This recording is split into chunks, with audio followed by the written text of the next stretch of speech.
prinsip-prinsip komunikasi ini, gitu ya. Jadi, kaitan antara prinsip ini, sebenarnya itu penjabaran dari pertemuan-pertemuan yang ada di awal gitu ya. Misalnya berkaitan dengan definisi, berkaitan dengan pengertian. Nah, prinsip-prinsipnya ini sebenarnya lebih ke penjabarannya gitu. Kalau di sini kan Ibu pakai apa bukunya itu Deddy Mulyana, tapi sebenarnya prinsip ini akan kalian temukan juga di buku yang lain. Kalau misalnya nanti lihat itu ada Joseph De Vito, itu juga dia memiliki prinsip-prinsip komunikasi tersendiri. Jumlahnya beda-beda. Kalau dari Deddy Mulyana ini ada sekitar 12 prinsipnya. Kalau nanti dari De Vito mungkin di bawah 12, mungkin sekitar 8. Nanti mungkin coba kalian lihat lagi ya.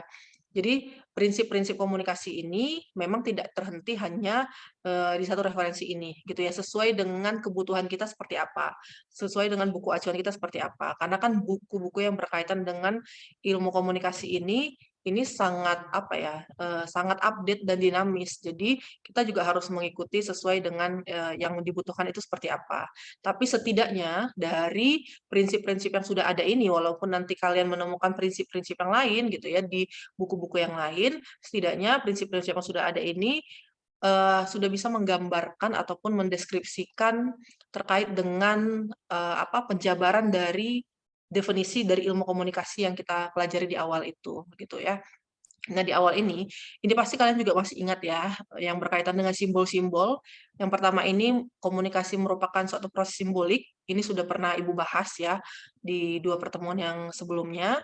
Di sini berkaitan dengan simbol. Nanti kata-katanya ini mungkin kalian bisa baca sendiri ya, tapi, intisarinya ini adalah berkaitan dengan simbol dan lambang.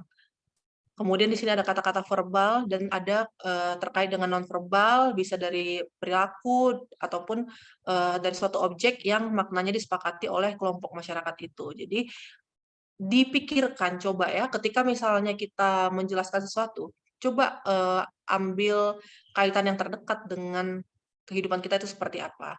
Misalnya dari contoh-contohnya seperti apa. Supaya kita tidak hanya terpaku kepada teorinya aja. Kalau dari teorinya aja mungkin kadang-kadang ada istilah-istilah yang mungkin menurut kita rumit gitu ya. Ini apa nih simbolik gitu ya. Ini apa nih verbal, ini apa nih nonverbal. Mungkin istilah-istilah yang mungkin masih kurang familiar gitu ya di apa di semester 1 mungkin ya. Nah, tapi bagaimana cara kita untuk cepat mengingatnya?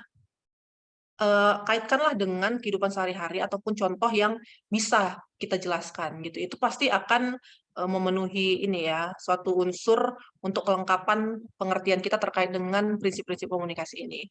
Nah, kalau intisarinya itu adalah proses simbolik, berarti kata kuncinya adalah di proses simboliknya, gitu ya. Kalau proses berarti tidak hanya satu arah kan gitu ya, tapi hanya harus ada 2 arah. Nah, ini adalah, apa, makanya di sini ada kata-kata maknanya disepakati, ya. Jadi antara 2 orang itu sudah mengerti dan paham masing-masing simbolnya seperti apa. Dan kita, apa, minggu lalu juga ya, 2 minggu yang lalu itu sudah cukup panjang ya, yang memberikan contoh terkait dengan simbol-simbol ini sendiri. Nah, ini Ibu, lewatkan ya, karena kan ini sudah kita bahas sebenarnya. Kemudian ini yang kedua, Ibu review lagi gitu ya. Yang terkait dengan setiap perilaku itu mempunyai potensi komunikasi. Ya ini juga kalau kita lihat ya, di beberapa apa, jurusan komunikasi itu kadang-kadang banyak kita lihat tulisan itu misalnya, "We cannot communicate," gitu ya. Berarti kita tidak bisa tidak berkomunikasi, walaupun kita sebenarnya nggak mau gitu ya. Walaupun kita sebenarnya tidak sengaja, itu memiliki potensi komunikasi. Walaupun kita sebenarnya, kita lagi malas ngobrol nih sama teman kita, gitu ya. Tapi muka kita kelihatan dari apa, mimik wajahnya itu seperti apa, murung gitu ya, itu kan sebenarnya salah satu potensi komunikasi. Orang ataupun teman yang melihat kalian misalnya murung ataupun cemberut gitu ya, pasti memiliki satu apa ya, pemikiran di dalam ininya gitu ya, terkait dengan kenapa ya wajah si apa, ini murung gitu ya, kenapa dia tidak mau apa, gabung gitu ya dengan ngobrol gitu ya. Nah, pasti itu juga memiliki potensi-potensi yang mungkin kalian nggak sengaja, gitu. Kalau misalnya kayak gini, Ibu kan, memberikan satu materi, ini kan sebuah, komunikasi kan, tapi ini Ibu sengaja.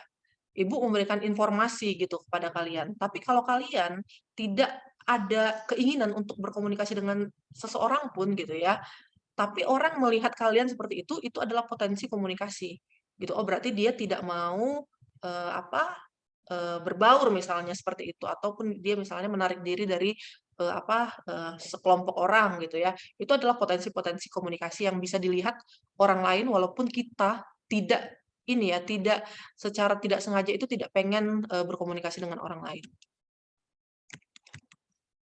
Kemudian ini komunikasi memiliki dimensi isi dan hubungan, berarti poin pentingnya ini ada di isi dan hubungan. Dimensi isi disanding secara verbal, sementara dimensi hubungan disanding secara nonverbal. Tapi ini bisa berbalik juga ya, tidak harus seperti ini gitu ya, karena kan sekarang perkembangan itu sudah sedemikian rupa ya, teknologi, jadi itu bisa disesuaikan gitu ya, tidak harus secara verbal ataupun nonverbal, bisa jadi keduanya juga seperti itu.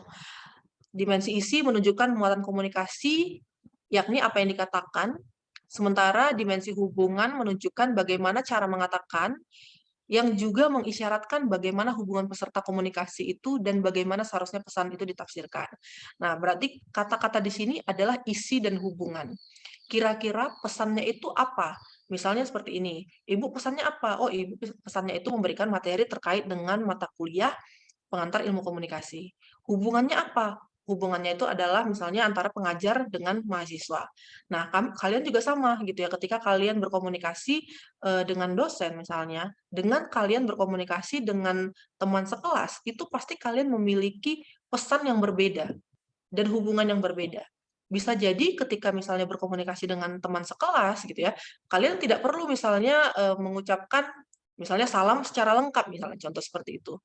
Karena mungkin ya sudah dekat gitu ya, hubungannya sudah dekat sehingga, menurut kalian itu tidak perlu lagi dilakukan, oleh kalian terhadap teman kalian. Mungkin kalian sudah langsung, to the point gitu ya, kira-kira, apa yang ingin kalian, katakan sama teman kalian. Misalnya mengajak makan ataupun misalnya mengerjakan tugas gitu, itu pasti mungkin secara langsung akan kalian utarakan tanpa ada keseganan atau seperti apa gitu ya. Sementara untuk orang yang mungkin lebih tua, itu mungkin kalian akan memiliki pesan yang berbeda.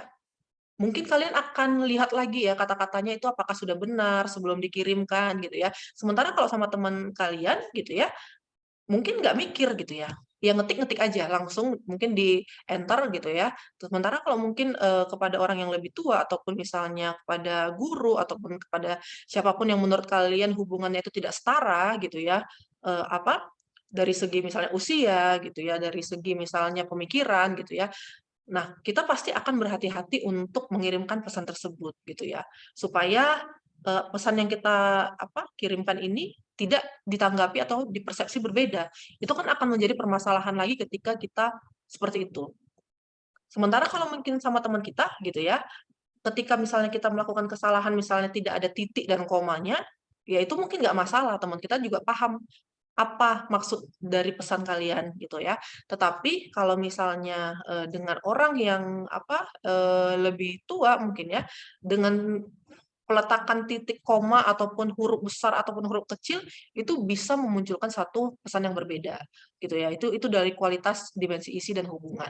Ini sama juga seperti misalnya, eee, antara kalian dengan misalnya keluarga gitu ya. Keluarga mungkin lebih dekat ya, hubungannya itu lebih lebih cair.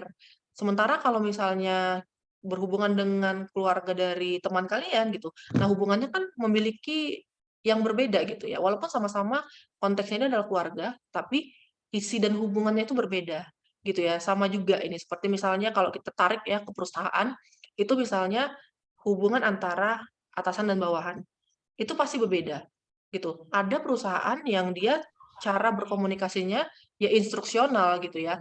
Ya apa yang harus dilakukan, ya itu yang harus diinstruksikan. Tapi kalau sekarang kan banyak, perusahaan-perusahaan startup apa segala macam gitu ya. Nah, dimensi hubungan antara atasan dan bawahan itu kelihatan ya sebagian besar itu lebih cair gitu ya. Tidak terlihat seperti ada batas yang, seperti di kantor-kantor yang resmi gitu ya.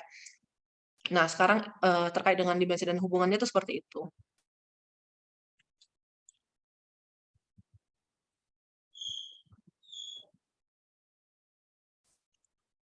komunikasi selanjutnya ya, ini komunikasi berlangsung dalam berbagai tingkat kesengajaan. Ya, jadi di sini komunikasi dilakukan dalam berbagai tingkat kesengajaan dan yang tidak disengaja. Ini mungkin typo ya. Jadi mulai dari yang disengaja sampai yang tidak disengaja itu mungkin tidak akan kita sadari juga ya gitu. Ketika misalnya Ibu memberikan materi seperti ini. Ini kira-kira komunikasinya itu sengaja atau tidak sengaja? Sengaja, Bu. Sengaja, Bu. Kenapa kira-kira? Kenapa? Karena sudah direncanakan, Bu. Karena sudah direncanakan, Bu. Dan sadar. Boleh diulang tadi Ibu agak ini nih suaranya coba ya. Tadi kan Karena banyak yang sudah nyebut. direncanakan, Bu. Karena sudah direncanakan, Bu. Oke, ya benar. Karena sudah direncanakan, kemudian ada lagi jawaban yang lain? Mungkin langsung ngomong aja nggak apa-apa ya. Sudah ada Azril, Kemudian kenapa sadar, Azril? Bu. Sadar. Ya. Ya, kemudian yang lain, mungkin satu lagi. Sudah Tidak ada kewajiban Ibu. Perluan. sudah ada teksnya di skrip. Udah ada teksnya di skrip. Nah, oke, ya benar. Jadi udah ada teksnya di skrip. Tapi apakah yang Ibu sampaikan dari awal sampai akhir ini benar-benar semuanya itu 100% disengaja? Tidak, Bu. Ada juga yang tidak disengaja. Nah, kira-kira apa yang tidak disengaja, Aldi? Mungkin cerita yang di luar dari materi, Bu. Mungkin. Ya. Kemudian satu lagi, ada yang mau menambahkan? mungkin dari gerak Gestur mungkin, Bu. Ya, benar ya, Alia ya. Jadi memang ini Ibu sengaja ya. Kita sudah menyusun menjadwalkan bahwa kita akan berkuliah itu di 3.30 gitu ya. Sudah disediakan Zoom-nya gitu ya. Kemudian materinya sudah Ibu sampaikan gitu. Tapi apakah setiap kata yang Ibu ucapkan di sini itu sudah Ibu Ibu susun dari awal? Kan nggak mungkin kan gitu. Jadi ini kan materinya untuk membantu aja gitu ya. Tapi semua yang Ibu sampaikan dari awal kelas sampai akhir itu nggak akan mungkin semuanya itu disengaja gitu ya. Jadi dia percampuran ya antara disengaja ataupun tidak disengaja. Misalnya terkait dengan contoh-contoh, terkait dengan gestur, nggak mungkin kan misalnya Ibu di menit 15.56 gitu ya, Ibu harus garuk-garuk kepala.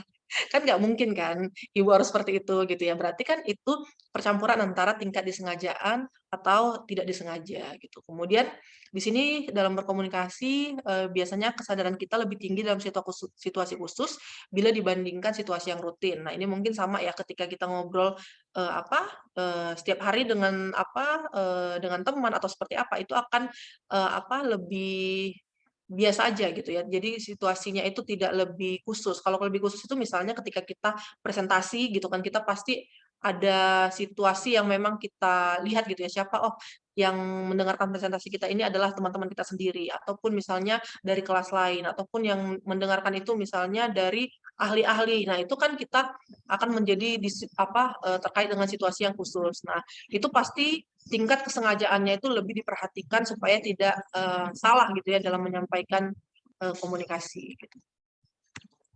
Nah, ini ketika contoh-contoh ya, sebenarnya banyak ya terkait dengan komunikator-komunikator yang memiliki komunikasi dalam tingkat kesengajaan ataupun ketidaksengajaan yang baik gitu ya. Di Indonesia juga ya, menurut kalian kira-kira siapa komunikator yang paling baik menurut kalian yang di Indonesia aja gitu, menurut masing-masing? Najwa Shihab, Bu. Najwa Shihab, Bu. Oh, di Ayunda, Bu. Rocky Gerung. Rocky Gerung. Rocky Gerung, Bu. Kenapa kira-kira Rocky Gerung bisa menjadi komunikator yang paling baik gitu menurut yang tadi sudah menjawab Rocky Gerung, Bu? Karena Kenapa dia gitu? itu memakai Karena pemikirannya sangat kritis sekali, Bu. pola pikir yang sangat kritis, Bu. Oke, berarti dia suka ini ya melihat wawancara-wawancara dengan Rocky Gerung mungkin ya. Ya, Ya Bu, tadi suka, banyak Bu. juga menjawab Najwa Shihab. Ya mungkin Najwa Shihab sudah dominan menjadi jawaban orang gitu ya kalau ditanya komunikator yang baik itu siapa. Tapi ada nggak yang lain gitu? Yang kira-kira Ibu nggak tahu nih. Jadi kan Ibu tahu ternyata si A itu bagus nih dari segi komunikatornya. Jadi Ibu bisa lihat gitu ya. Jadi ada informasi yang Ibu dapatkan dari kalian itu seperti apa gitu. Ada nggak yang lain yang mungkin yang tidak biasa diucapkan gitu. Kalau Najwa Shihab kan itu ya sudah sering gitu ya diucapkan orang Sandiaga ketika Uno, Bu. Sandiaga Uno. Iya, Ya, Bu. kenapa? Mm. Karena beliau adalah seorang tokoh yang ya latar belakang itu wirausahawan juga, Bu. Terus juga sekarang itu menjabat sebagai Menteri Pariwisata. Nah, di tugasnya sekarang itu dia harus bisa sebaik mungkin menyampaikan dan setertarik mungkin menawarkan objek wisata itu, Bu. Ya. Ya, jadi tergantung ya, menurut kita yang bagus itu seperti apa, itu versi kita sendiri gitu ya. Jadi tadi ada yang menjawab Sandiaga Uno gitu ya, Rocky Gerung, bahkan tadi Maudy Ayunda gitu ya. Jadi banyak gitu ya pilihan-pilihan komunikator yang menurut kita masing-masing itu ada yang terbaik. Nah, seperti apa gitu ya? Kita harus bisa membreakdown gitu ya. Jadi ketika misalnya kita memilih, oh ini komunikator yang baik seperti ini. Misalnya Steve Jobs gitu, seperti apa komunikatornya gitu ya, ketika dia misalnya menjelaskan terkait dengan ada produk-produk baru dari Apple ini sendiri. Gitu. Coba kita lihat gitu ya, bagaimana cara dia berpresentasi gitu. Apakah cara dia presentasi seperti cara kita presentasi gitu. Coba ada nggak yang pernah melihat gitu ya, cara presentasi yang bagus itu seperti apa? Apakah dia misalnya memiliki materi yang banyak tulisan gitu ya, yang mungkin dari awal sampai akhir itu tulisan semua, atau dia hanya menjelaskan seperti ini, misalnya gambar seperti ini. Nah, sebenarnya yang bagus itu presentasinya seperti ini, gitu ya. Kalau misalnya kita sesuaikan ya, gitu ya, dengan konteksnya. Tapi kan kadang-kadang ada presentasi yang memang membutuhkan narasi-narasi tertentu ya, yang memang harus dituliskan juga di presentasi.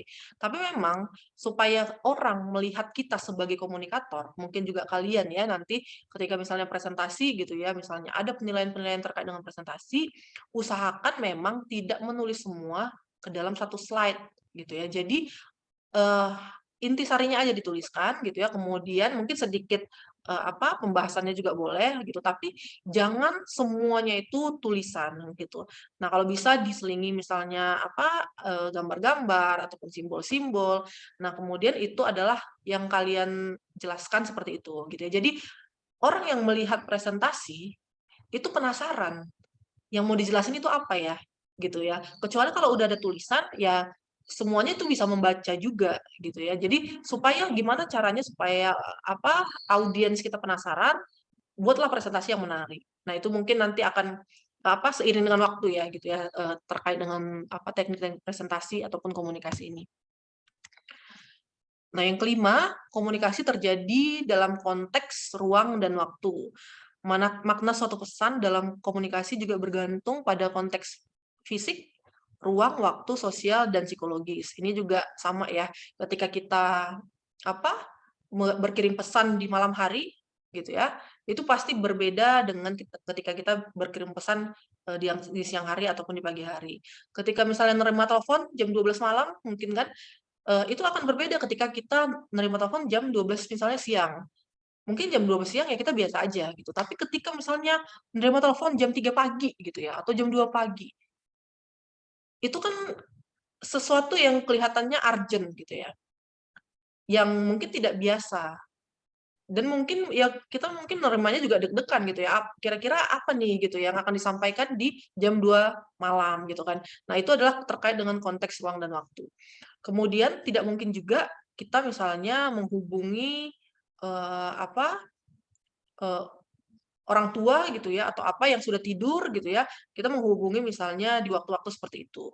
Nah, kalau misalnya sebagai mahasiswa, kalau misalnya sering begadang gitu ya dan memiliki kebiasaan yang sama dengan temannya, itu mungkin nggak masalah ya. WA jam 12 malam, jam 2 malam itu tidak masalah karena memang sama gitu ya, habit-nya itu sama gitu ya. Tapi kalau misalnya eee, apa, disesuaikan dengan yang lain gitu ya, dengan habit orang yang lain dari segi ruang dan waktu ini itu bisa berbeda gitu ya. Kemudian dari sini ada sosial dan psikologis juga. Sebenarnya kalau kita tarik contoh-contohnya itu banyak terkait dengan studi-studi ini juga ya, kasus juga yang terkait dengan ruang dan waktu ini sendiri. Kemudian yang keenam, komunikasi ini melibatkan prediksi peserta komunikasi. ketika orang-orang berkomunikasi, mereka meramalkan efek perilaku komunikasi mereka. Kemudian di sini ada komunikasi terikat aturan atau tata krama, kemudian dapat memprediksi perilaku komunikasi orang lain berdasarkan peran sosialnya di masyarakat. Nah, di sini kata kuncinya adalah melibatkan prediksi. Ada nggak yang bisa memberikan contoh gitu ya? Pada situasi apa kita bisa memprediksi peserta komunikasi itu? Ya, silakan Rehan. Izin menjawab, Bu. Kita bisa memprediksi seorang akan berkomunikasi itu misalnya seperti ketua pelaksana suatu acara ingin mewawancara kita sebagai sekretaris misalnya, Bu, bendahara terkait acara yang akan kita adakan, Bu. Terima kasih, Bu. Ya, oke. Terima kasih Rehan jawabannya. Ditambahkan Mahes. Izin menjawab, Bu. Kalau menurut saya ini bisa kita ambil contoh seorang stand up comedian yang telah memprediksi bahwa ada beberapa jokes yang akan mereka sampaikan itu bisa membuat orang-orang tertawa, Bu. Nah, baik. Terima kasih Mahes. Dilanjutkan, Bagus. Saya bisa memprediksi orang ingin berkomunikasi. Contohnya seperti sekarang, Bu.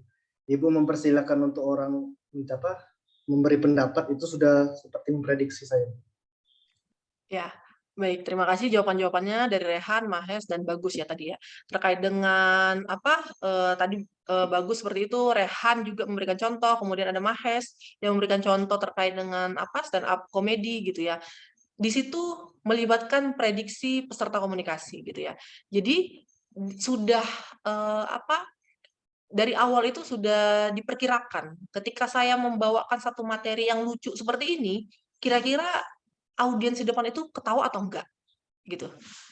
Nah, kan kita harus tahu nih ya gitu ya. Kadang-kadang memang tidak semuanya itu sesuai dengan apa yang kita harapkan gitu ya. Menurut kita materi ini adalah sangat lucu gitu ya, tapi ternyata yang lain itu tidak ketawa gitu. Misalnya berbeda ini ya, misalnya tidak familiar dengan peristiwa-peristiwa yang diucapkan yang lucu tersebut. Misalnya peristiwa tersebut misalnya ada di Sumatera Barat misalnya ya, dibawa ke misalnya ke peristiwa misalnya yang ada di Jawa yang mungkin agak asing gitu ya peristiwa-peristiwa tersebut gitu ya, ataupun misalnya peristiwa yang ada di Medan gitu ya, kemudian dibawa misalnya ke Jawa Timur gitu ya, yang mungkin tidak terlalu familiar dengan hal-hal yang lucu yang mungkin di daerah kita tuh lucu gitu ya, tapi di daerah yang lain nggak lucu gitu. Nah, itu kan kita harus tahu juga gitu ya. Bisa memprediksi itu pertama kita lihat juga dari audiensnya. Walaupun materi yang menurut kita ini adalah sangat lucu, tapi audiensnya itu nggak nyambung gitu ya dengan pemilihan kata-kata dari kita, itu tidak akan nanti nyampe gitu ya pesannya itu. Jadi prediksinya bisa jadi salah juga gitu ya. Kemudian ketika misalnya Ibu misalnya memberikan mempersilahkan mahasiswa untuk memberikan tanggapan gitu ya. Nah, kan diprediksi gitu ya, kira-kira ada nggak ya yang nanti raise hand gitu ya segala macamnya gitu ya. Kemudian nanti terkait dengan efek perilakunya.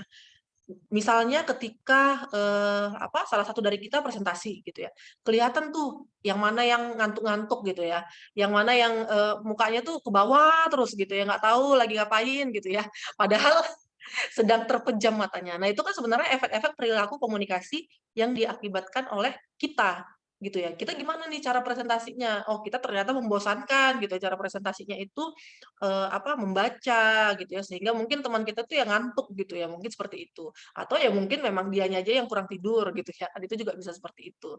Jadi perilaku-perilakunya itu juga harus bisa kita lihat seperti apa. Kemudian ini prediksi perilaku komunikasi orang lain berdasarkan peran sosialnya di masyarakat. Nah, ini mungkin kaitannya dengan ini ya, orang-orang yang memiliki jabatan-jabatan sosial juga seperti itu yang kita dengarkan gitu ya, yang kita dengarkan misalnya siapa gitu peran sosial dalam masyarakat itu seperti apa gitu kan. Misalnya ada dari pejabat-pejabat mulai dari yang lingkup terdekat kita, pejabat RT gitu ya, kemudian pejabat-pejabat pemerintahan gitu ya, kemudian sampai ke presiden pun gitu ya, kita bisa melihat gitu ya perilaku-perilaku komunikasi gitu ya terkait dengan peran sosial di masyarakat gitu ya.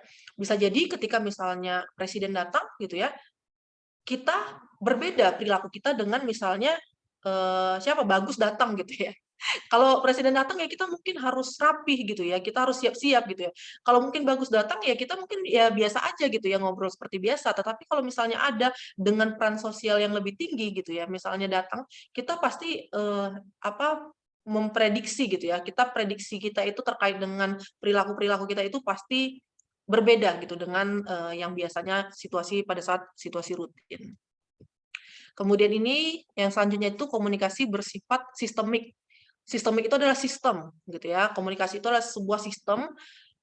Ada dua komponen sistem yang beroperasi dalam suatu transaksi komunikasi, yaitu internal dan eksternal. Berarti kalau dari sistem, ada dari internalnya, internal itu berarti dari dalam diri sendiri. Dari dalam diri sendiri itu seperti apa? Ya pemikiran kita, background keluarga kita, pendidikan kita, semuanya segala sesuatunya itu mempengaruhi gitu ya. Kemudian dari eksternal juga ada, dari lingkungan sekitar, lingkungan perumahan, lingkungan pertemanan, universitas, itu juga mempengaruhi perilaku kita gitu ya. Jadi kadang-kadang kan kalau misalnya kita kaitkan dengan misalnya core value yang ada di perusahaan, pasti kalian pernah melihat gitu ya, perusahaan A itu core value-nya adalah seperti ini. Misalnya kelihatan gitu ya dari busana yang dipakai, misalnya ada keseragaman, misalnya dari mahasiswa dari jaket alma maternya gitu ya. Kemudian dari perusahaan juga seperti itu. Kemudian ketika misalnya cara kerja, itu kan sebenarnya sistem juga dari lingkungan internalnya. Kalau di perusahaan kan pasti kita memiliki perbedaan-perbedaan cara bekerja di setiap perusahaan itu seperti apa.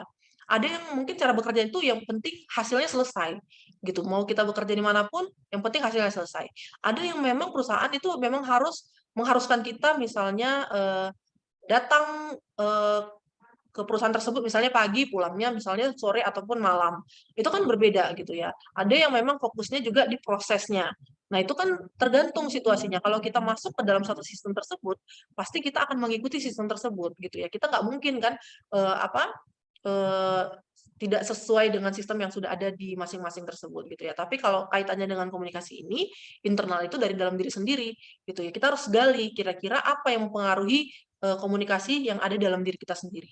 Bisa jadi peristiwa-peristiwa masa lalu itu juga bisa mempengaruhi kita gitu ya. Sebelumnya mungkin kita sudah pernah mengalami satu kesulitan gitu ya. Misalnya gitu ya, dalam mengerjakan tugas gitu ya. Nah, itu kita keingat gitu ya, pada saat itu kita ngerjain tugasnya itu susah karena misalnya internetnya kurang bagus atau misalnya tidak mendapatkan referensi atau misalnya tidak mengumpulkan tugas pada tepat waktu gitu kan. Itu kan kita keingat, oh kita minggu lalu seperti itu gitu. Nah, itu kan nanti akan terlihat lagi gitu ya ke depannya itu, oh apakah memang terbiasa seperti itu atau memang hanya karena sesuatu hal gitu ya. Kalau terbiasa seperti itu berarti memang dari segi internal kita itu seperti itulah sistemnya yang berlaku gitu ya. Sistem internal menyangkut sistem nilai di dalam diri seorang individu dan sistem eksternal menyangkut nilai tingkat partisipasi individu dalam suatu komunikasi. Kemudian yang selanjutnya, ini ada semakin mirip latar belakang sosial dan budaya, semakin efektif suatu komunikasi. Nah, kira-kira ini setuju atau enggak nih dengan prinsip yang ke-8 ini? Di sini kan ada kelihatan komunikasi yang efektif adalah komunikasi yang hasilnya sesuai dengan harapan peserta. Kesamaan dalam hal-hal tertentu seperti agama, bahasa, tingkat pendidikan, ekonomi merupakan kondisi sosial yang memungkinkan suatu komunikasi akan berjalan efektif. Kata kuncinya di sini adalah efektif, gitu ya. Di prinsip ke-8 ini terkait dengan latar belakang sosial budaya suatu komunikasi. Setuju atau tidak dengan prinsip ini, gitu? Semakin mirip latar belakang sosial budaya, semakin efektif. Setuju. Semakin Setuju. efektif. Setuju, Bu. Ya, kira-kira ada yang setuju atau ada yang tidak setuju? Nah, coba yang tunjuk tangan yang tidak setuju ya.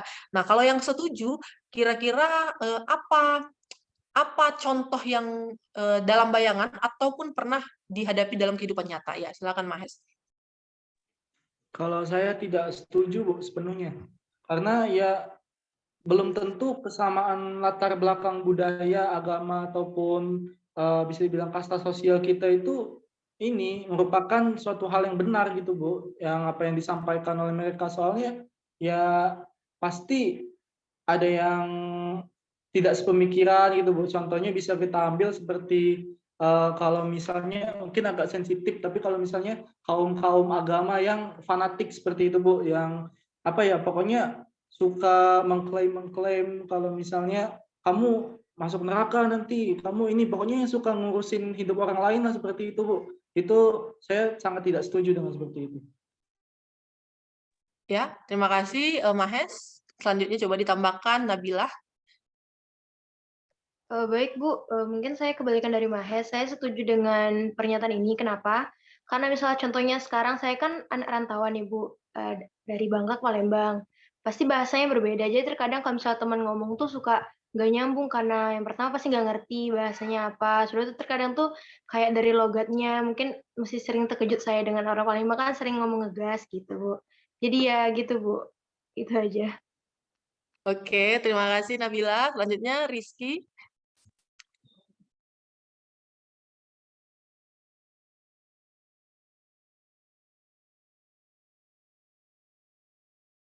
Ya, silakan Rizky Karista. Mungkin lagi gangguan ya, Rizky. Oke, Muhammad Hafiz dulu nih. Oke, saya mungkin mirip sama Nabila Intan tadi, Bu. Saya setuju. Kenapa saya setuju? Saya juga anak rantauan, Bu. Dan sekarang saya tinggal di Layo. Jadi saya merasakan bahwasanya perbedaan budaya, semakin banyak perbedaan budaya, maka semakin kurang efektif suatu komunikasi kita, Bu. Karena latar belakang sosial budaya itu masing-masing daerah itu berbeda, Bu. Budaya pun itu tuh bukan hanya dari komunikasi saja, termasuk dari budaya itu kan termasuk agama juga termasuk dalam budaya begitu Bu. Jadi yang apa sampaikan Mahes saya tidak setuju begitu. Jadi saya lebih setuju bahwasanya semakin mirip latar belakang sosial budaya sekelompok, maka di dalam kelompok itu komunikatifnya semakin efektif begitu Bu.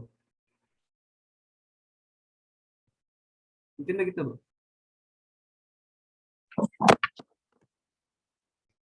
Ini Bu, kedengaran ya suaranya ya.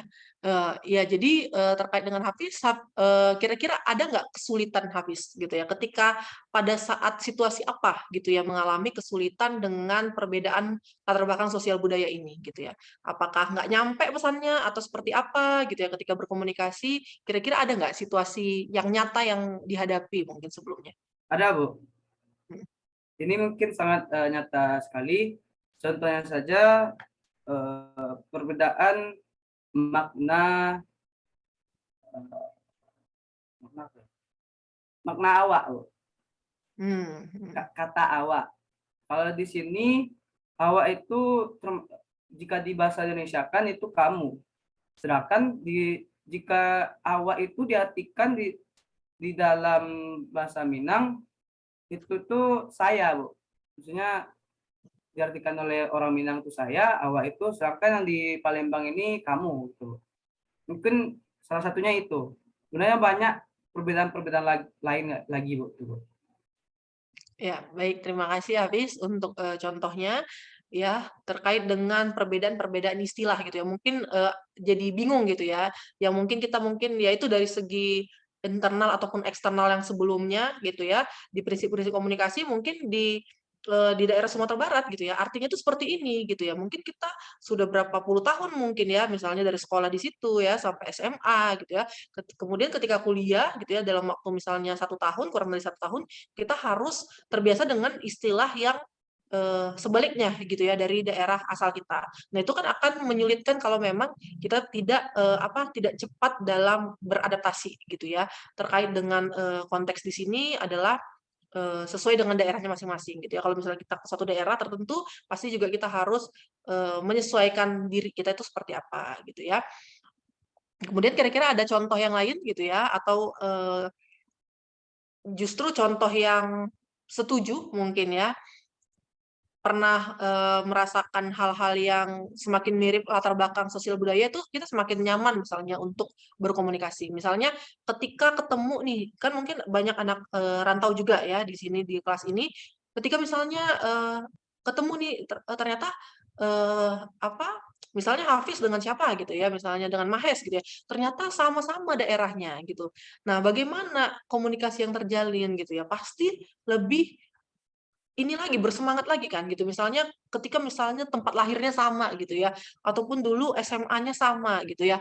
Tapi tidak secara sengaja gitu ya. Ketika misalnya kita bertemu, barulah kita mengetahui persamaan tersebut gitu ya. Apa yang terjadi gitu ya kan. Biasanya pasti lebih antusias gitu ya untuk melihatnya seperti apa gitu ya. Walaupun memang di sebagian kasus memang tidak selalu seperti itu gitu ya. Ya silakan Mahes. Kalau saya sendiri pernah mengalaminya tuh dilatar belakangi oleh kesamaan hobi, Bu. Jadi karena kesamaan hobi itu, saya bisa mendapatkan teman-teman yang dari latar belakangnya beda-beda, Bu. Terima kasih. Ya, kalau dari Mahes dari kesamaan hobi ya, itu juga sosial ya, kaitannya dengan sosial. Jadi budaya itu bukan hanya berarti budaya ini ya, maksudnya Indonesia yang misalnya dari Sabang sampai Merauke gitu ya, tapi dari segi sosial juga itu bisa berkaitan dengan itu. Dari segi misalnya pendidikan, ternyata misalnya kalian keluar negeri misalnya, tiba-tiba ketemu anak Unsri gitu ya misalnya. Nah itu pasti kan kalian akan lebih ini kan dibandingkan misalnya ketemu dengan universitas yang lain gitu ya. Pasti lebih menggali karena bertemunya itu secara tidak sengaja gitu. Tiba-tiba bertemu dengan satu kesamaan tertentu, pasti kita lebih antusias gitu ya. Walaupun ya dari segi efektif itu belum tentu gitu ya. Terkait dengan komunikasi kan itu bergantung terkait dengan pesan apa yang kita hasilkan gitu ya. Kemudian bagaimana orang tersebut menerima pesan kita gitu ya. Ada juga yang mungkin ngerasa eh, tidak sampai juga pesannya gitu ya. Sesuai dengan kendalanya seperti apa. Bisa jadi mungkin sudah terlalu lama misalnya hidupnya di luar negeri gitu ya. Ketika kalian bertemu dengan kesamaan yang ada di luar negeri itu bisa jadi hal-hal yang sama itu pun semakin hilang gitu ya. Kalau mungkin budayanya semakin hilang bisa jadi ya. Karena mungkin terpengaruh oleh misalnya bahasa yang mungkin lebih sering digunakan itu adalah bahasa Inggris atau seperti apa. Jadi pesannya itu sudah tidak nyampe lagi gitu ya, disesuaikan gitu ya dengan contoh-contoh kasusnya seperti apa. Kemudian di sini komunikasi bersifat non sekuensial gitu ya. Di sini artinya itu berarti bersifat dua arah. Dua arah ini ditandai oleh pertama pihak-pihak yang berkomunikasi sama-sama mengirim dan menerima pesan pada saat yang sama. Kemudian di sini ada proses komunikasi berjalan timbal balik dan proses timbal balik ini bersifat simultan. Ya, walaupun memang komunikasi itu kan memang ada banyak macamnya ya. Tapi kan ini kita breakdown dari prinsip-prinsipnya aja. Nah, kalau misalnya kita kaitkan dengan satu arah gitu, banyak komunikasi yang berkaitan dengan satu arah. Kalau dulu kan ketika kita menonton televisi gitu ya, belum ada misalnya feedback yang bisa kita berikan secara langsung ya, itu kan sebenarnya termasuk ke dalam komunikasi satu arah gitu. Tapi kalau sekarang kita sudah dengan mudah gitu ya, ketika misalnya ada talk show di televisi, kita dengan mudah misalnya memberikan tanggapan atau misalnya langsung menelpon berbicara dengan misalnya presenter tersebut gitu ya, kemudian tweet-tweet kita mungkin ditayangkan di televisi itu kan sebenarnya dua arah gitu ya. Jadi kita langsung membalas kira-kira ketika misalnya dilempar satu isu ya, kita sebagai penontonnya itu dua arah seperti itu. Nah, mungkin ketika dulu ya, ketika memang kita feedbacknya itu kita tertunda ya, itu memang cenderungnya ke arah linier gitu ya. Jadi ke satu arahnya seperti itu. Kemudian di sini komunikasi bersifat prosesual ya. Prosesual ini berarti berproses ya, tidak memiliki awal dan tidak memiliki akhir, kemudian dinamis dan transaksional. Ini juga penyesuaian gitu ya. Jadi kita lihat juga prosesualnya ini seperti apa. Di sini disebutkan bersifat prosesual dan berkesinambungan mulai dari pengalaman masa lalu hingga saat ini dan bahkan proyeksi di saat-saat yang akan datang. Kemudian dinamis, peserta komunikasi berubah gitu ya. Kemudian di sini ada juga penyandian, encoding dan umpan balik decoding. Ini juga kalau misalnya kalian ingat ini ada di model komunikasi yang sempat di beberapa minggu yang lalu, ini ada terkait dengan encoding gitu ya. Jadi ketika kita berbicara gitu ya, kira-kira yang keluar dari ucapan kita itu seperti apa gitu ya. Kemudian bagaimana orang yang melihat gitu ya, apa yang keluar dari kita itu. Misalnya ternyata kita memikirkan A, yang didapatkan adalah C gitu. Nah, itu kan berarti tidak efektif gitu ya, penyandiannya itu tidak sesuai gitu. Kemudian keserempakan yang menandai komunikasi sebagai transaksi. Nah, ini juga transaksi berarti proses-proses komunikasinya ini yang awalnya misalnya lebih dulu itu berkomunikasi itu gitu ya, itu misalnya adalah Hafiz gitu ya. Nah, kemudian bisa berbalik gitu ya, menjadi misalnya Mahes yang berkomunikasi. Misalnya yang awalnya Hafiz yang ingin memberikan informasi, bisa berbalik seperti itu. Seperti ini juga misalnya, ketika awalnya itu Ibu memberikan informasi, tapi ternyata Ibu mendapatkan informasi yang baru nih dari kalian, misalnya terkait dengan tadi komunikator yang yang bagus gitu ya menurut kalian itu seperti apa. Nah, Ibu kan bisa mendapatkan informasi yang baru. Nah, itu sebenarnya dinamis gitu ya. Jadi kadang-kadang kita tidak bisa menyesuaikan dengan kasus gitu ya. Kalau misalnya pidato kan itu udah pasti ya yang ngomong itu misalnya orang yang berkaitan dengan pidato. Tapi kalau misalnya dua arah seperti ini gitu ya, kadang-kadang sudah udah cair gitu ya. Kadang-kadang Ibu yang menjadi komunikator, kadang-kadang mahasiswa yang menjadi komunikator gitu ya. Jadi tidak mempunyai awal dan tidak mempunyai akhir itu maksudnya. Kemudian ini komunikasi bersifat irreversible gitu ya. Jadi tidak bisa ditarik lagi. Sebenarnya kata-kata ini simple sebenarnya gitu ya. Tapi mungkin istilah-istilahnya ya mungkin yang masih kurang familiar gitu ya. Jadi di sini terkait dengan sekali kita mengirim pesan, kita tidak dapat mengendalikan pengaruh pesan tersebut, konteksnya di sini halayak, apalagi menghilangkan efek pesan tersebut sama sekali. Ini kalau kita ambil sesuai dengan contoh kasusnya ini gitu ya, misalnya halayak ataupun efek pesannya ini bisa kita kaitkan misalnya dengan apa pemberitaan-pemberitaan yang salah gitu ya. Atau kira-kira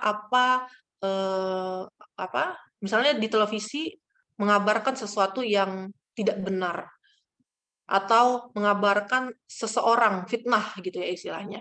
Nah, kira-kira apa yang terjadi? Itulah yang dimaksud dengan komunikasi bersifat irreversible gitu. Tidak bisa ditarik lagi walaupun misalnya si media tersebut misalnya mengirimkan hak-hak yang terkait dengan ini ya, maksudnya revisi terkait dengan pemberitaan tersebut itu tidak akan bisa dikembalikan. Misalnya dia memberitakan secara bertubi-tubi terkait dengan politisi A gitu ya.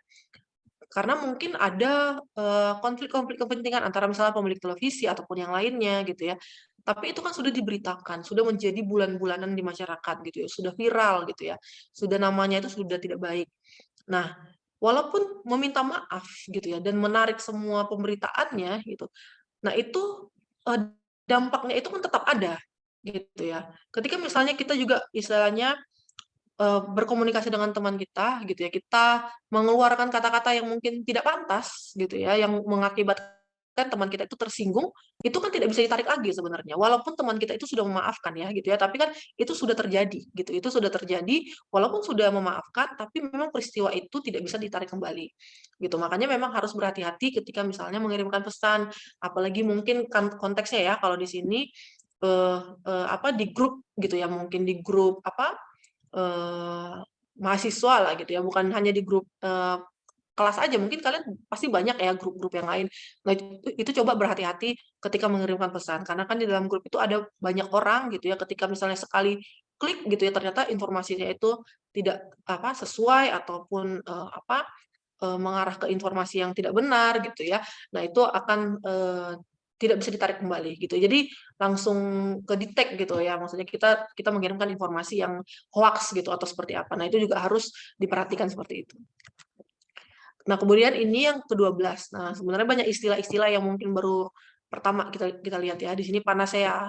Panacea ini adalah seperti obat lah gitu ya, obat yang mujarab gitu. Jadi komunikasi ini bukan obat ataupun bukan panacea untuk menyelesaikan semua masalah gitu, enggak gitu ya. Jadi di sini banyak persoalan konflik disebabkan oleh komunikasi, namun tidak semua persoalan itu dapat diselesaikan oleh komunikasi sebab ada berbagai persoalan atau konflik yang disebabkan oleh faktor lain gitu kan. Di sini contohnya itu faktor struktural dan lain sebagainya gitu ya. Misalnya ini kaitannya dengan seperti itu. Misalnya dari sistemnya yang sudah bermasalah gitu ya, misalnya di dalam suatu perusahaan ya ada sistem yang bermasalah, misalnya tidak efektifnya misalnya komunikasi yang terjalin antara rekan bekerja gitu misalnya. Nah, bagaimana cara menyelesaikannya gitu ya? Dengan komunikasi aja sebenarnya tidak cukup untuk menyelesaikan permasalahan gitu ya. Jadi harus benar-benar dilihat titik core-nya itu seperti apa permasalahannya ya. Ya mungkin itu aja ya yang terkait dengan prinsip. Mungkin nanti dari Devito juga akan kita tambahkan lagi ya supaya kita lebih paham lagi terkait dengan prinsip-prinsipnya. Tapi silakan aja ya digunakan mau dari Devito ataupun Deddy Mulyana. Ini sama-sama yang berkaitan dengan prinsip komunikasi. Yang penting kita udah kelihatan gitu ya. Oh ternyata penjabaran-penjabaran dari pengertian-pengertian yang awal itu memiliki prinsip lagi nih gitu. Nah, prinsipnya ini gitu ya sampai 12. Kemudian di buku yang lain itu ada sekitar 8. Jadi tergantung kita mau mengacunya yang seperti yang mana gitu ya. Baik, kalau seperti itu mungkin Ibu cukupkan dulu ya untuk materi kali ini ya, nanti kita lanjutkan di minggu depan materi yang selanjutnya. Tapi jangan sedih ya, kita akan melanjutkan presentasi kita di minggu yang lalu ya. Oke. Silakan untuk yang belum presentasi ya, Ibu lihat dulu nih.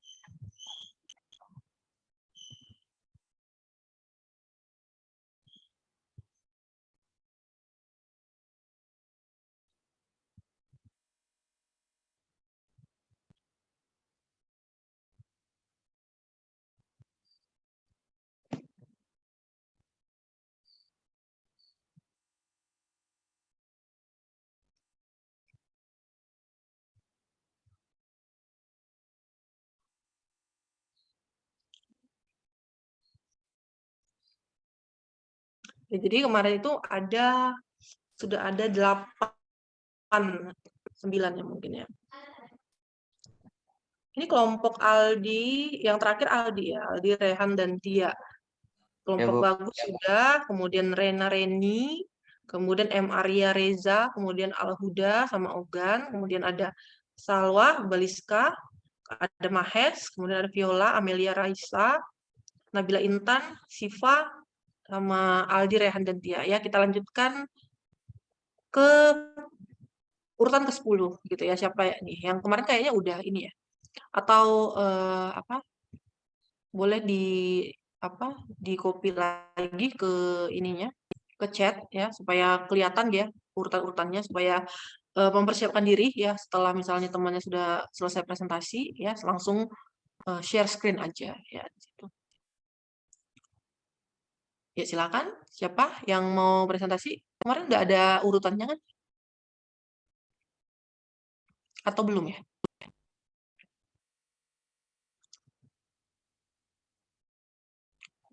Hafiz. Oke, boleh Hafiz. Berarti ini bebas aja ya. Soalnya Ibu lupa nih, udah ada urutannya atau belum yang minggu lalu gitu ya. Ya, silakan. Boleh ya, langsung saja Hafiz silakan mempresentasikan.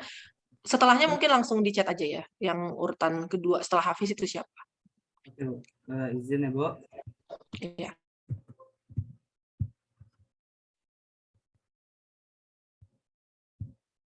Baik.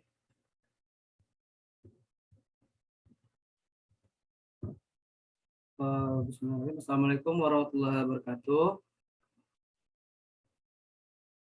Baik teman-teman semuanya, Ibu Kadika yang saya hormati. Sore hari ini izinkan saya untuk mempresentasikan tugas tentang fungsi komunikasi. Kebetulan saya pada tugas ini saya sendiri, dan selama langsung aja kita mulai. Nah, menurut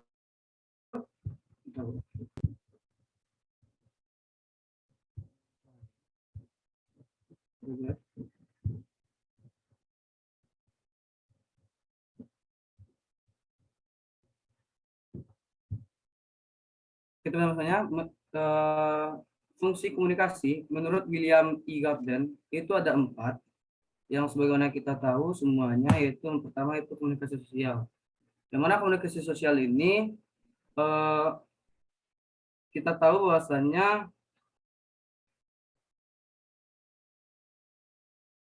itu tuh lebih ke arah membangun konsep diri, mengaktualisasi diri, dan lain-lain. Yang kedua itu komunikasi instrumental. Komunikasi instrumental, jika kita ambil dari definisi oleh Reti Panuju, dituliskan bahwasanya komunikasi instrumental seringkali disebut komunikasi yang bertujuan persuasif atau mengajak.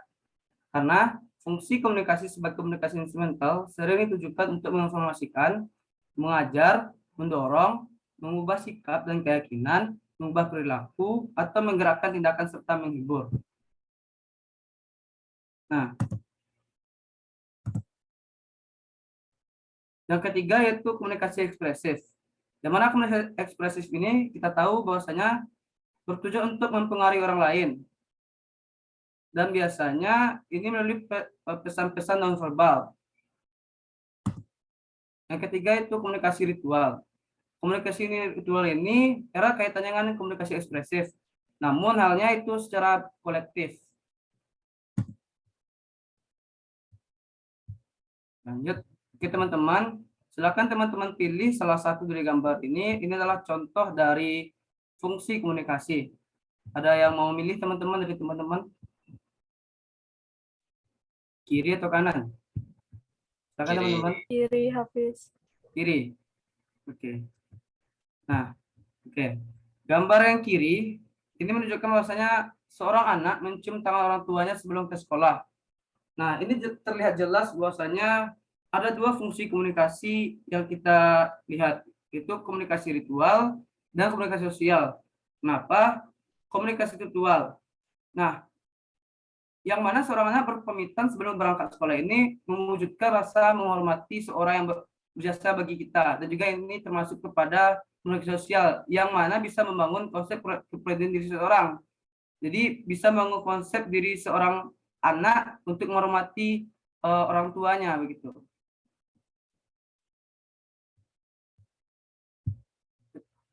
Yang kedua itu dengan contoh memeluk teman yang sedang bersedih. Ini kita juga melihat bahwasanya komunikasi itu bersifat ekspresif dan berfungsi sebagai instrumental. Di mana untuk ekspresif terlihat jelas adanya sebuah perasaan emosional yang peduli kepada teman yang sangat bersedih. Nah, karena itu adanya fungsi komunikasi instrumental yang tujuannya untuk memberikan rasa aman pada teman yang sedang bersedih. Nah, itu mungkin dua contoh yang dapat saya sampaikan. Kalau misalkan ada teman-teman yang mau bertanya atau memberikan saran atau tanggapan, mungkin saya persilakan oleh teman-teman.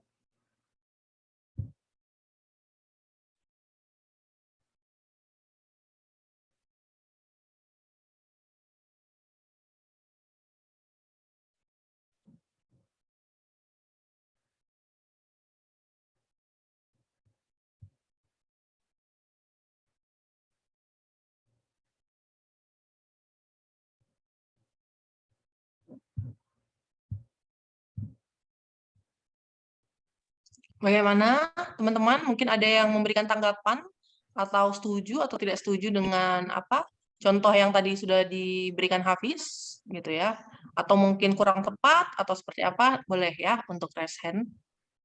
Silakan teman-teman yang mau bertanya atau memberikan saran, silakan raise hand dan silakan bertanya atau tanya.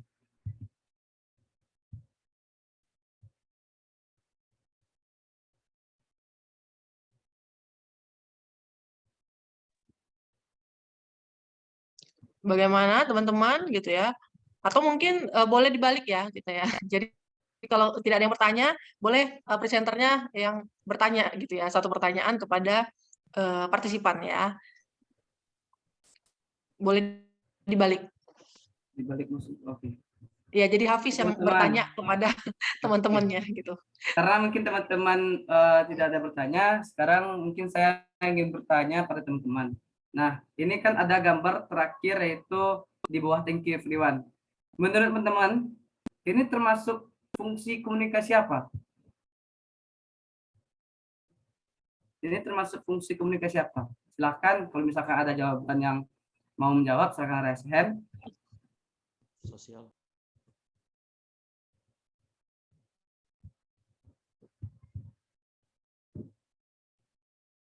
Ini termasuk fungsi komunikasi apa, teman-teman? Para foto di depan layar, teman-teman. Mungkin fungsi komunikasi sosial, Hafiz. Ya, silakan Rizky. Terima kasih atas kesempatannya. Kalau menurut saya pribadi, sepertinya ini termasuk dalam fungsi komunikasi sosial, karena di dalam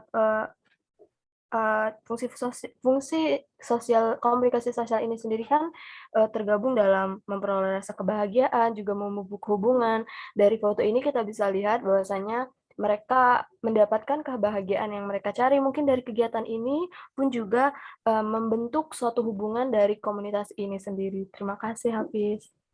Oke, terima kasih Rizky atas jawabannya. Memang betul Rizky, kata yang disampaikan Rizky, ini termasuk ke fungsi komunikasi sosial. Kenapa? Karena ini adalah foto di mana saya dulu ada kegiatan yaitu Jambore Penggiat Alam, dan kami berfoto dengan secara senang-senang begitu untuk menunjukkan bahwasanya di kegiatan ini kami berkegiatan dengan senang-senang dan juga kami sudah melakukan kegiatan tersebut begitu. Lebih ke aktualisasi dan juga pembangunan konsep diri juga. Begitu. Mungkin teman-teman lain sebelum saya akhiri ada bertanya lagi atau Ogan tadi, Ogan. mau memberikan sarannya?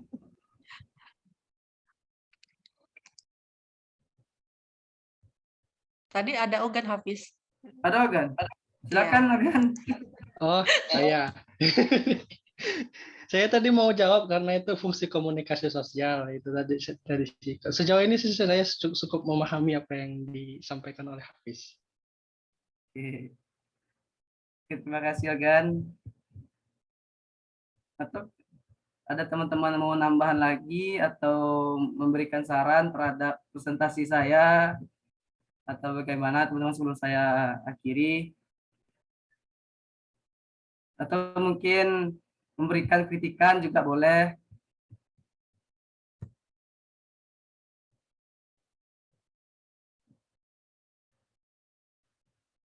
Kayaknya nggak ada teman-teman. Oke, ada. Silakan. Yuk, udah. Nah. Ini ada kelompok bunga-bunga lagi nih ya. Ibu kali ini nggak banyak ya. Silakan Yuda. Apa? Nggak kedengeran Yuda. Halo. Oke, kita udah. Nah, oke. Oh, menurut Ida yang untuk dia bersalaman tadi kan Hafiz bilangnya itu fungsi komunikasi sosial. Nah, kalau menurut Ida itu juga termasuk ke komunikasi ke komunikasi ekspresif karena dia akan menunjukkan sebuah gestur tanpa dia harus berkata-kata itu. Jadi sebelum dia pergi ke sekolah dia pasti akan berarti kalau misalnya dia akan pergi sekolah dia pasti akan izin dengan orang tuanya, tetapi izinnya itu dengan cara mereka kayak misalnya bersalaman dengan orang tua atau bagaimana gitu. Sedikit menambahkan aja. Oke, terima kasih Saudara Yuda. Betul kata Yuda, terima kasih banyak, itu fungsi komunikasi ekspresif juga betul. Karena dia menunjukkan rasa itunya kan Yuda secara tiba-tiba. Mungkin ada teman-teman lainnya yang ingin menambahkan atau memberikan kritikan juga. Selagi sebelum saya tutup, teman-teman sekalian.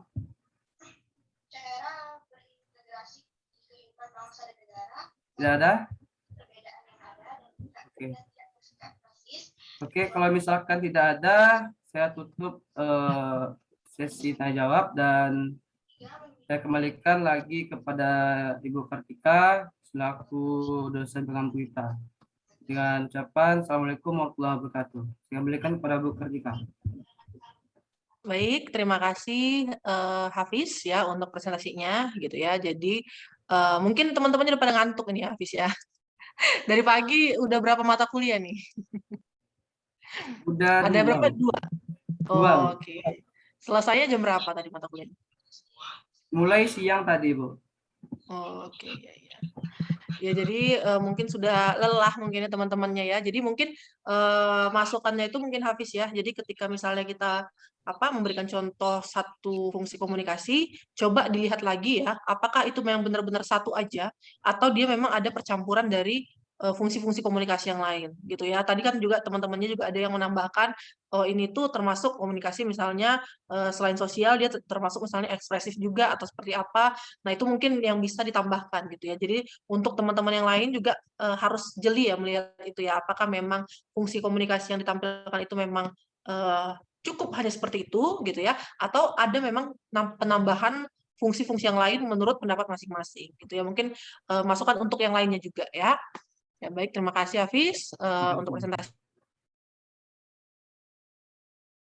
Ya, kita lanjutkan ke yang selanjutnya dulu ya. Ya, mungkin ini ada berapa? Ini lumayan banyak ya yang udah ini ya. Oke, sebentar ya.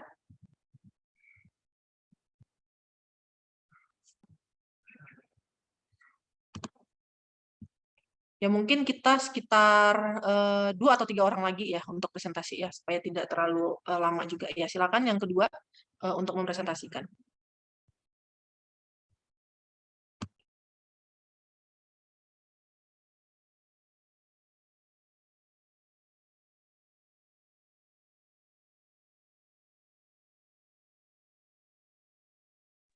Baik, terima kasih atas kesempatannya, Bu. Untuk itu, sembari menunggu rekan saya, Desta.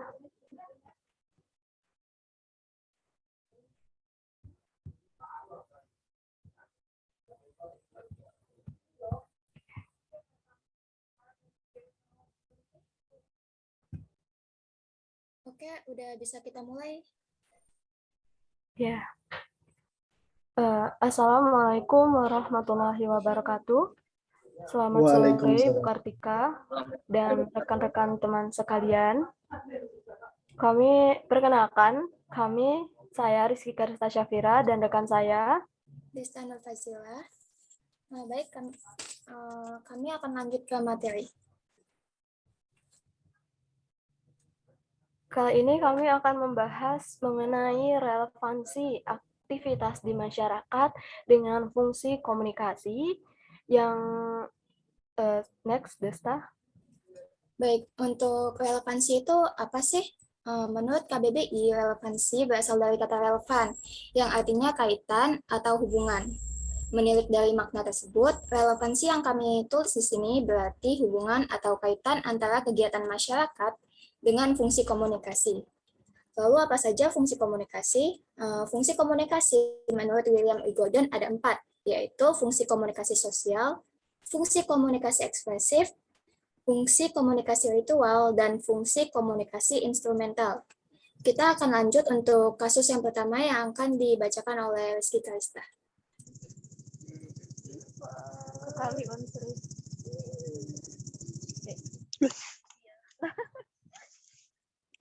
Baik, terima kasih atas kesempatannya, Desta. Yang pertama, kami mengambil fenomena yang beberapa waktu lalu sangat digandrungi oleh masyarakat kita yang sempat viral, yaitu Citayam Fashion Week. Kami mengetahui bahwasanya kelompok sebelumnya ada yang menggunakan contoh kegiatan ini untuk sebagai salah satu kegiatan yang berhubungan dengan fungsi komunikasi. Dan pada kesempatan kali ini, kami mengambil kesimpulan bahwa fenomena Citayam Fashion Week ini berhubungan dengan fungsi komunikasi. Bentar Rizky, mungkin agak ini ya, tidak slide-nya tidak jalan. Coba.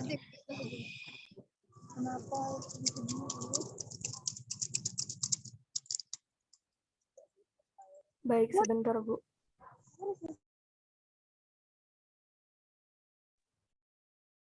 Apa sekarang slide-nya sudah terlihat, Bu?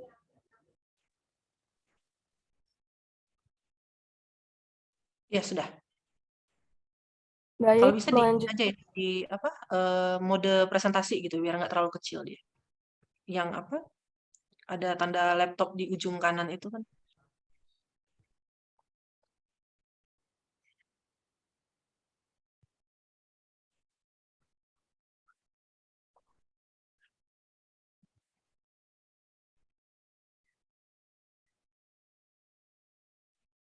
Baik, apakah slide-nya sudah terlihat? Sudah terlihat? Tapi terlalu kecil ya mungkin ya, yang lainnya. Tidak terbaca ya. Ya udah yang tadi aja nggak apa-apa. Kembali ke awal aja nggak apa-apa.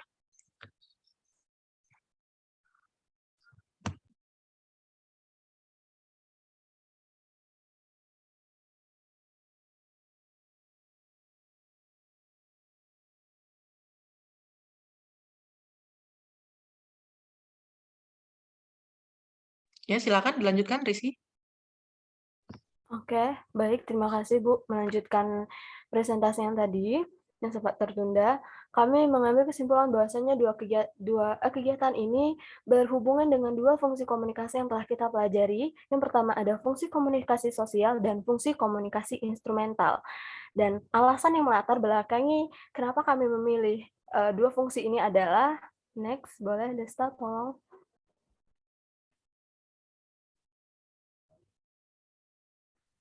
Sudah di next. Apakah terlihat? Tapi belum muncul di sini. Oke. Apa slide-nya udah berganti, teman-teman? Belum. Diklik aja ini, manual aja nggak apa, nomornya aja diklik yang sebelah kiri. Coba ya. Jangan diperbesar.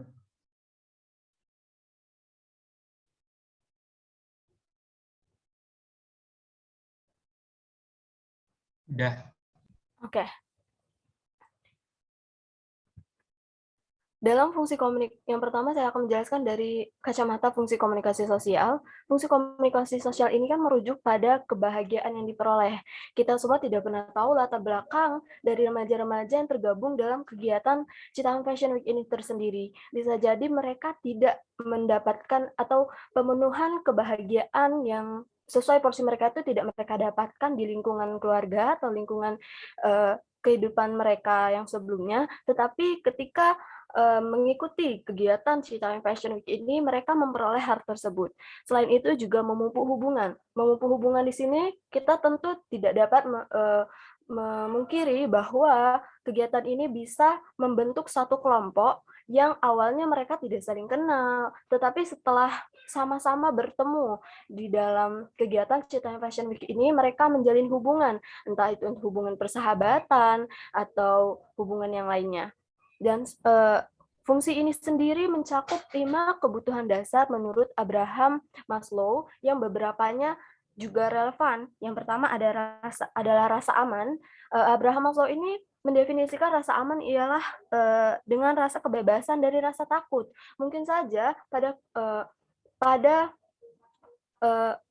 kehidupan atau lingkungan sekitarnya di rumah, mereka tidak mendapatkan rasa bebas seperti bebas berekspresi atau lain sebagainya, dan kegiatan ini dapat memberikan mereka jalan untuk mengeksplor lebih jauh kembali kebebasan yang mereka inginkan tersebut. Walaupun kita juga tidak dapat menutup mata kita bahwa kehidupan di luar pun jauh lebih berbahaya, terutama untuk mereka yang tidak memiliki kecakapan yang memadai, baik dari segi perlindungan secara fisik untuk melindungi dirinya sendiri, atau bahkan secara material.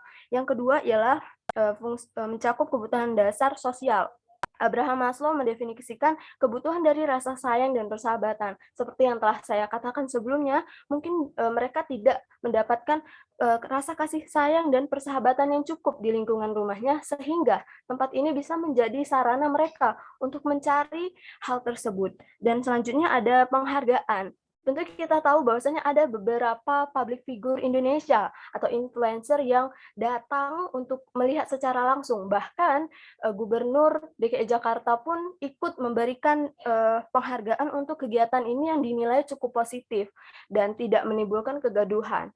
Selain itu, yang terakhir ada aktualisasi diri. Tentunya kita tahu bahwa banyak sekali influencer, selebgram, atau public figure Indonesia yang datang langsung ke Citarum Fashion Week untuk kemudian mengabadikan diri mereka dan mengunggah postingan tersebut ke akun media sosial mereka untuk memberitahukan kepada halayak yang melihat bahwasanya mereka pernah atau mereka pun ikut menjadi bagian dari tren Citayam Fashion Week itu sendiri. Selanjutnya, fungsi komunikasi instrumental. Dalam hal ini, fungsi komunikasi instrumental ini kan merujuk pada tergeraknya suatu tindakan dan dapat menghibur. Nah, kita beberapa masyarakat, bahkan banyak masyarakat yang merasa bahwa kegiatan Citayam Fashion Week ini cukup menghibur mereka, dan tentunya sebagai aktor atau penggerak kegiatan Citayam Fashion Week ini, anak-anak muda tersebut tentu menghibur diri mereka sendiri awalnya, dan kegiatan itu tanpa tahu, tanpa disengaja pun menghibur halayak yang lainnya. Maka dari itu kami memilih Citayam Fashion Week sebagai kegiatan aktivitas yang relevan dengan fungsi komunikasi sosial dan fungsi komunikasi instrumental. Untuk contoh selanjutnya akan dijelaskan oleh partner saya yaitu Desta. Silakan.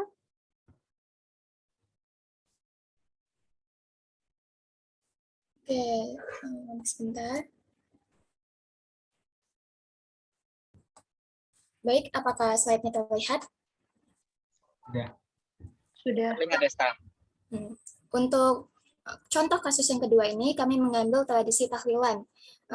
Tahlilan ini merupakan ritual atau upacara selamatan yang dilakukan sebagian umat Islam di Indonesia untuk memperingati dan mendoakan orang yang sudah meninggal. Biasanya tradisi tahlilan ini dilakukan dalam rangka 3 harian, 7 harian, 40 harian, 100 harian, bahkan sampai 1000 hari kematian.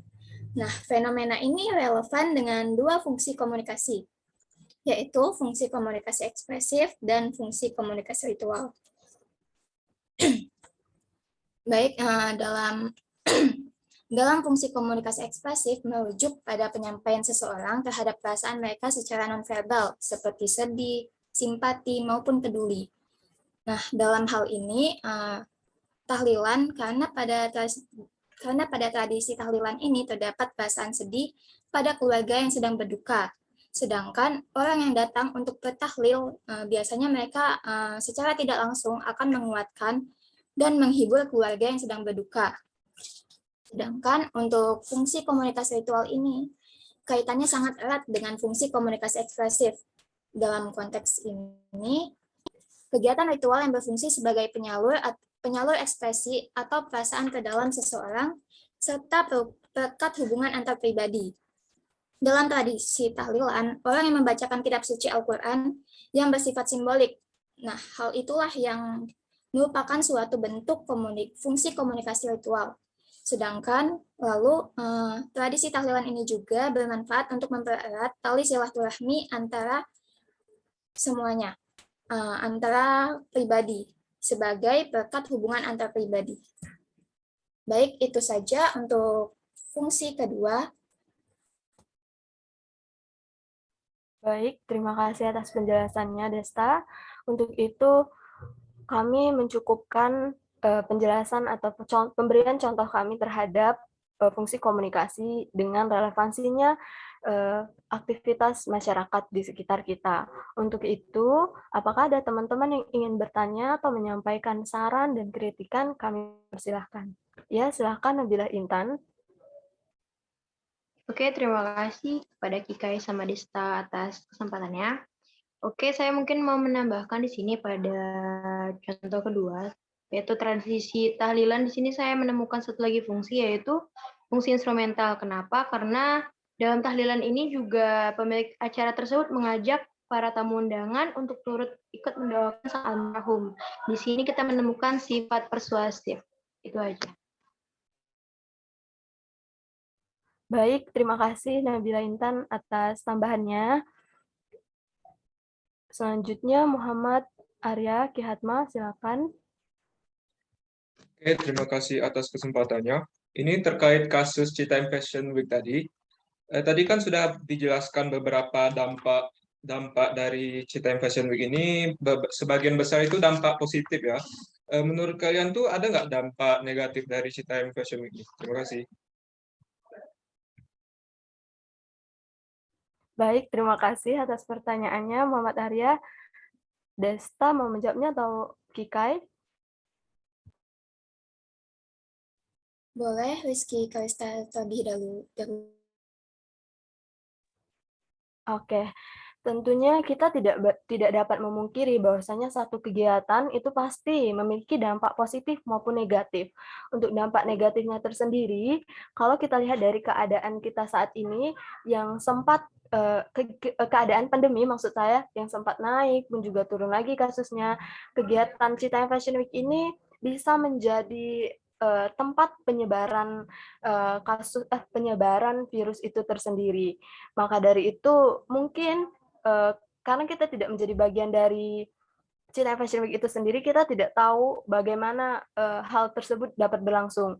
Mungkin dengan adanya dampak negatif ini, seperti yang telah saya sebutkan, pemerintah bisa memberikan memberikan saran kepada peserta tersebut untuk bisa menjaga jarak atau memakai masker dan lain sebagainya.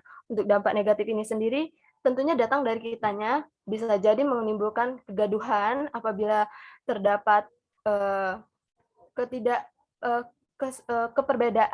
perbedaan pemahaman untuk kegiatan tersebut. Tetapi sejauh yang saya lihat, sejauh yang saya cari dari sumbernya, kegiatan ini cukup positif karena tidak memberikan tempat untuk anak-anak muda melakukan tindakan yang menyimpang seperti pergaulan bebas atau lain sebagainya. Terima kasih. Jika ada yang salah, mungkin nanti ditambahkan oleh Ibu Kartika atau ada dari teman-teman atau Arya sendiri mungkin bisa menambahkan jawabannya jika dirasa belum cukup memenuhi keinginan. Terima kasih. Terima kasih, cukup jelas. Ya, silakan. Mungkin Azril ya yang menambahkannya. Mungkin tadi kan dampak negatif ya. Mungkin yang lain juga bisa menambahkan ya. Kalau misalnya kepikiran terkait dengan dampak negatifnya itu apa, selain yang tadi sudah disebutkan oleh Kika ya. Jadi terkait apa gitu. Misalnya, setahu Ibu itu apa Fashion Week-nya tuh di trotoar. Nah, kalau di trotoar itu kira-kira ada kerugian nggak dari situ? Yang dirugikan kira-kira siapa gitu kan? Kemudian dengan berkumpulnya semua orang, kira-kira banyak sampah nggak yang mungkin disoroti? Mungkin sampai Cinta Laura kan turun dia kan ke jalan gitu. Nah, coba itu bisa ditambah-tambahkan terkait dengan contoh yang lain ya, yang dari teman-teman yang lain juga. Ya silakan Azril. Izin sebelumnya, tapi saya gak bakal jawab yang pertanyaan Ibu. Bu, mau nanya ini. Kan Citaim Fashion Week sendiri ini udah nggak ngetren ya, sama halnya dengan manusia. Kita tuh selalu pengen ngetren gitu, pengen selalu eksis di berbagai zaman. Nah, kenapa bisa bahwa CFW ini nggak ngetren lagi gitu loh sampai sekarang? Udah redup gitu sama kalah sama yang lain. Nah, terus bagaimana caranya biar CFW ini atau misalkan hal yang lainnya bisa tetap ngetren gitu, bisa tetap bersaing di zamannya gitu. Terima kasih.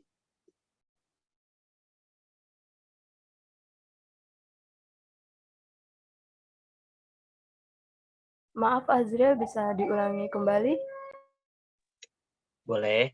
Jadi kan Citaim Fashion Week ini teh sekarang teh udah ini ya udah redup gitu, sekarang teh udah nggak musim lagi gitu.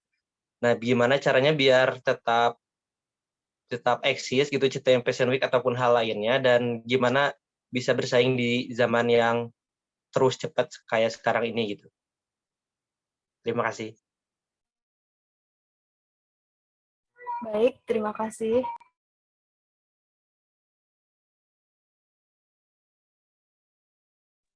Mungkin Desta mau menjawab? Boleh. Untuk Citaim Fashion Week ini kan memang udah nggak ngetren lagi ya, berarti ketinggalan zaman apalah itu biasanya. Kita bisa apa ya untuk mengadakan fashion catwalk di berbagai tempat agar semua orang menjadi lebih tahu lagi apa itu Citaim Fashion Week, dan untuk mengembangkan bagaimana sih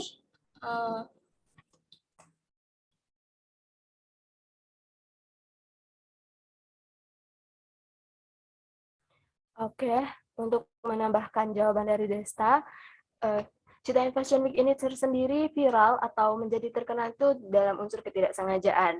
Maka dari itu redupnya kegiatan ini dikarenakan saya sempat menonton beberapa wawancara ke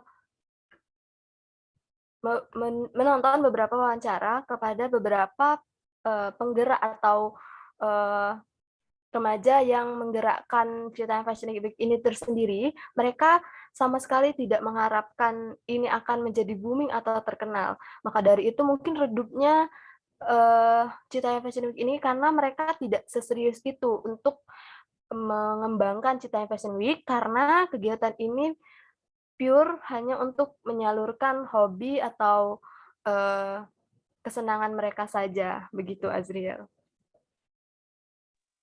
Terima kasih, Karissa dan Desta.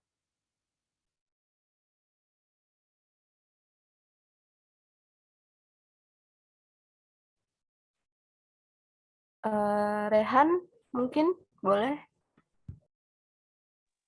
Baik, Kak, terima kasih atas kesempatannya.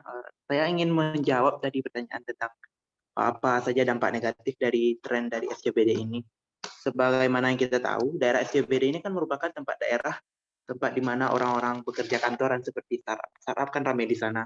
Mungkin dampak negatif yang timbul dari kegiatan SCBD ini, kan CFW Fashion Week ini kan selalu ramai akan anak-anak muda yang membuat orang-orang yang bekerja di sana tuh terhambat perjalanannya menuju kantor, kayak orang ramai, kayak kita yang sebagaimana kita tahu orang-orang yang dikerja kantoran itu kan emang kayak hustle culture-nya cukup tinggi, seperti dia tuh perlu waktu yang cepat untuk pergi ke kantor.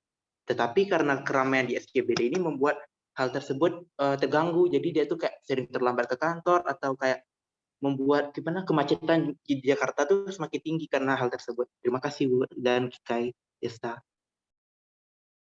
Baik, terima kasih banyak Rehan atas bantuan jawabannya. Boleh ke Arya? Oke, mungkin sedikit menambahkan dari dampak negatif tadi ya. Menurut saya itu kan ada penyimpangannya tuh ada satu lagi, yaitu ada laki-laki berpakaian menyerupai wanita dan berdandan seperti wanita. Seperti yang kita ketahui kan sekarang nih anak kecil melihat tidak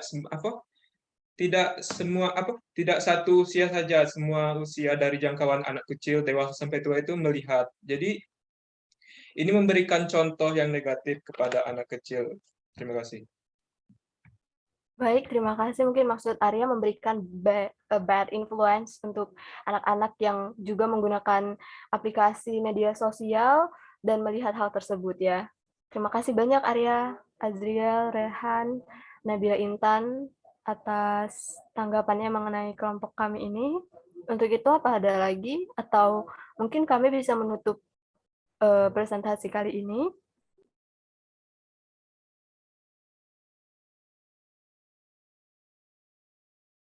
Oke, baik. Mungkin tidak ada lagi. Terima kasih banyak atas perhatiannya dan juga kesempatannya dan interaksi luar biasanya untuk presentasi kali ini. Kami mohon maaf apabila ada banyak kekurangan dan kami berterima kasih atas excited teman-teman untuk menanggapi presentasi kami. Untuk itu kami akhiri. Wassalamualaikum warahmatullahi wabarakatuh. Selamat sore dan kami kembalikan ke Ibu Kartika. Waalaikumsalam. Baik, terima kasih Kikai dan Desta ya tadi ya. Yang terkait dengan contohnya ya banyak yang berpartisipasi juga ya terkait dengan itu. Mungkin karena contohnya juga kekinian gitu ya Citaim Fashion Week gitu ya yang belakangan viral gitu ya, sehingga mungkin memang banyak yang mengetahui tentang kasus tersebut gitu ya. Jadi banyak diskusi lah ya, bukan perdebatan, diskusi mengenai kasus-kasus tersebut gitu ya. Jadi mungkin itu tips juga ya, mencari kasus-kasus yang yang menjadi ini ya poin utamanya sekarang gitu, yang viral itu seperti apa, yang berkaitan dengan itu bisa nggak kita lihat fungsi-fungsi komunikasinya dari kasus-kasus yang udah ada, supaya yang lainnya tuh mengetahui gitu ya. Jadi sebelum kita presentasi, kita juga sudah mengetahui, oh ini fenomena itu seperti ini, fenomena Citaim Fashion Week itu seperti ini gitu ya, sehingga lebih mudah ketika misalnya berdiskusi dengan yang lainnya ya. Oke, kalau begitu karena tadi cukup banyak ya yang untuk memberikan tanggapannya, sehingga mungkin kita cukupkan dulu ya untuk presentasinya di minggu ini ya. Jadi jika tidak ada halangan ya minggu depan itu masih berjalan sesuai dengan jadwal ya di hari Senin jam 13.00. Tapi kalau misalnya nanti ada bentrok, nanti Ibu informasikan seperti biasa di grup ataupun melalui ketua kelas ya. Baik, kalau begitu Ibu cukupkan presentasinya ini sampai di kelompok Rizky Karista dan Desta ya. Untuk kelompok lain yang sudah di-chat ini nanti diingat aja ya, di-copy aja. Jadi minggu depan itu kalau misalnya presentasi udah tinggal di tampilkan lagi aja yang urutan-urutannya ya. Baik, kalau begitu terima kasih untuk yang sudah mengikuti mata kuliah ini ya. Jangan lupa untuk yang gagal absen silakan disesuaikan aja ya absensinya. Yang penting itu